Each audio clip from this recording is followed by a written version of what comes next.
How you guys doing? It's Mike back with the thought of the day on September 15th, 2023.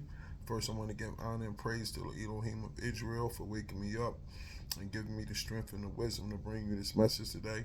Then I'd like to open with the serenity prayer. God, grant me the serenity to accept the things I cannot change, the courage to change the things I can, and the wisdom to know the difference. Today I got an interesting topic, and I know this might ruffle some feathers, but it's my testimony, and if you can relate, you can relate, and if you can't, you can't. I believe in being transparent and vulnerable so I can help people that's younger than me not go through the same pitfalls that I went through. Today I want to talk about how alcoholism plus hip hop equals the 40-year-old teenager. How alcoholism plus hip hop equals a 40-year-old teenager. They say once you get addicted to a substance, you stay that age emotionally, and you never really want to grow out of that age until it's time for you to get sober. Then I heard Chuck D say once they change hip hop to gangster music and then to the get money materialistic music, the design of it was to keep a black man in the mindset of a teenager until he's 45. And I must say, I was hit from both angles in that situation. And I remember when it started on my way to college and I first saw the Juicy video, just that image of what I was seeing was attractive. Up to that point, a lot of hip hop was conscious, and when you saw the wave, I really wasn't into the gangster rap part. It was cool, but I just knew that wasn't me. But when it came to the material part of it, I bought into that quick and early, and not having the identity of myself, being growing up without a father in my life, I gravitated to that. So now I'm in college and I'm seeing all of this stuff transpiring, and the music is changing and the partying is going on. And then I developed the mindset of I want to party. And I got to figure out how I could get a legal lifestyle that will allow me to party as much as I want, whenever I want. And I didn't want nothing to step in my way. So throughout college was the practice. How many parties we gonna go to, what campuses we gonna go to, what chicks we gonna see, this and that. And it was the preparation for when I was to become an adult. But when I became adult, I gained more access to everything because I made more money. So the alcoholism picked up and the access picked up to partying because I had more money. Now, mind you, I probably went over the alcoholism line around 19, 20. So in my mind, I'm still 19. But as I'm getting older, I'm still carried on these characteristics to just want to party. And as I got older, the places advanced. Then we started going to from local bars to clubs, from clubs to islands to resorts to. That's all I wanted to do was figure out where the next party was. That involved the chick chasing and this and that and blah blah blah. And I never wanted to be responsible.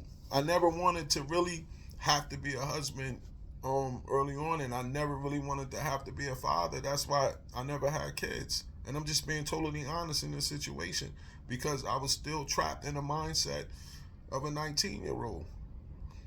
So once I started to come to, I remember being in rehab the first time I went, and I was sitting in the group, in the small group, and my counselor was grilling everybody, like telling them about their self, and he got to me and he was like, and you, every day ain't a damn party. And back then I laughed about it, but once I really got sober 4 years later, I realized he was telling the truth. I thought that I should be able to party and do what I want to do all the time. And that's the mindset of a teenager. And but I thought it was okay because I was making my own money and that's what I wanted to do. Um and then it's weird because I never knew exactly what I was chasing, but I was chasing the wind. And I was moving farther and farther and farther away from God. And you don't realize that until you get out of the matrix. You get what I'm saying? So when I think about what Chuck D said, they keep you in a teenage mindset until you're 45. I remember getting sober at 44 and looking at it and saying, damn, they got me. Now I'm ready to take life serious and know it's not too late because the Most High does things on his time and when he does it. But it's a cautionary tale to let you understand the kind of matrix that they have us trapped in.